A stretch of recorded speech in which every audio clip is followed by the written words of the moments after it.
Today, I'm going to show you stuff I've done across hundreds of mixing sessions. The best part is these techniques are completely free, but they will level up your next mixes 100-fold because they're simple and they let you focus on the mix. And they're so simple, you'll wonder why you didn't try them sooner. So let's dive in.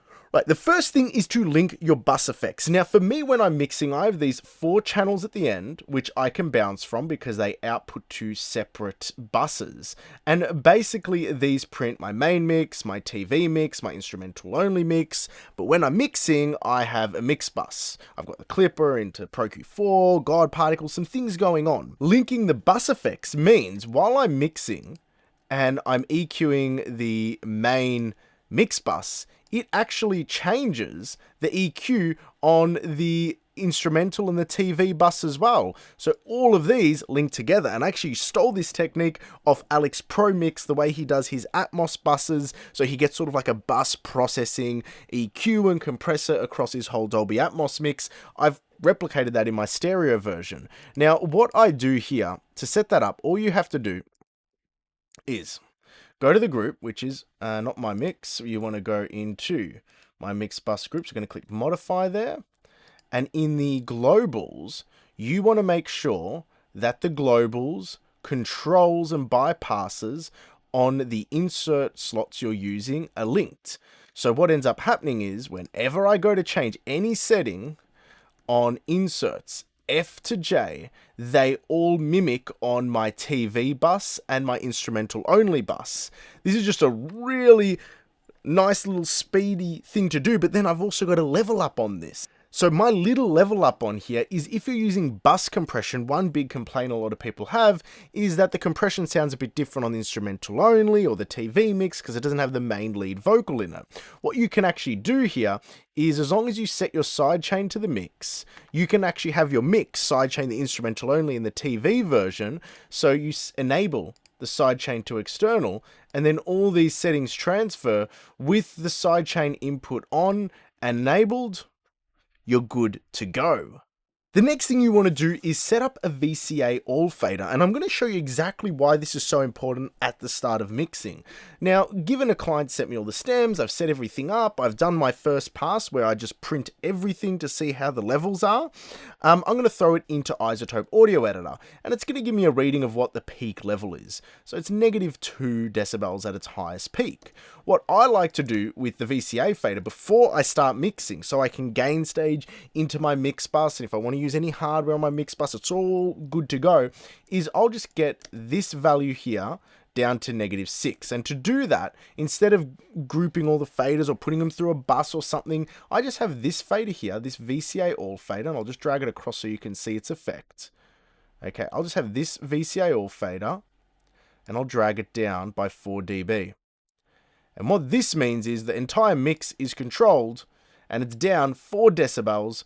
It's a peak of -6, and then I can push into my bus as much as I want. But the really cool thing is, let's say I've got choruses here and I want to hit my mix bus a little bit hotter just in the choruses. I can actually automate all my faders just from this one VCA all fader and just add automations in to actually ride the overall gain of the whole mix feeding into the mix bus.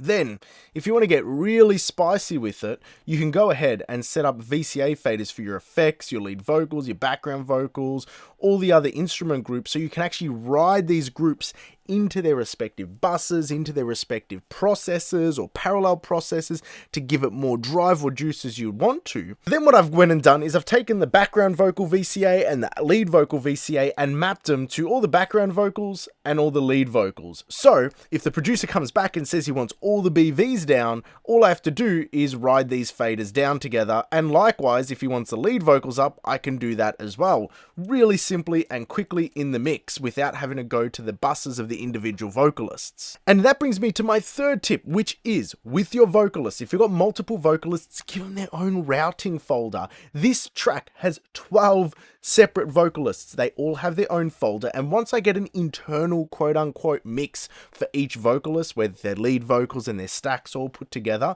what I actually end up doing is I end up collapsing each vocalist and just working from the main bus, which makes it super easy for me to sort of manipulate and move things.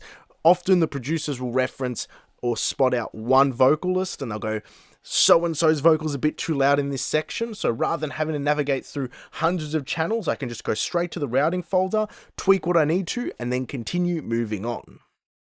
And then what you can also see here is tip number 4, and that is to strip silence. Now, I like to strip silence for 2 reasons. Number 1, also the shortcut for this is just Command U, and it brings up the strip silence feature.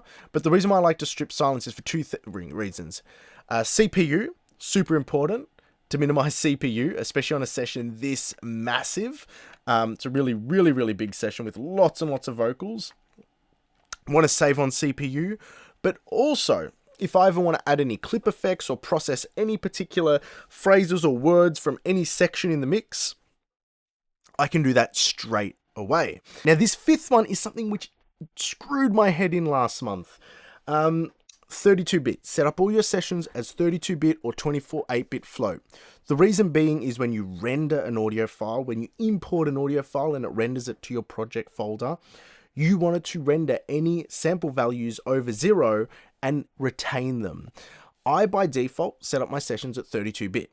This one time, I don't know why or how, the session was at 24-bit. And the client set me stems at 32-bit. I've imported it, it's went to the audio folder, and Pro Tools has chopped off those top 8 bits and hard clipped the hell out of these stems. Producers come back not happy, and I'm not really happy because I'm not hitting the mix right. And we workshop it and figure out what it was. Oversight on my part big time, but this is just a good tip. Set up always at 32-bit no matter what DAW you're in, because those little things that creep past really can be a head fuck. Now, with that, I've learned a lot of things as a mixing engineer over the years, and I've put them together for you. So join my free 3-day mixing accelerator right now. It's basically the best training I've put together for working audio professionals. Simple little things that will help level up your mixing game in just a few days. There's a link in the description, and if you want to keep learning, I invite you to check out this next video where I take a crowded mix and fix it in 3 simple steps. Click here to see exactly how I do it.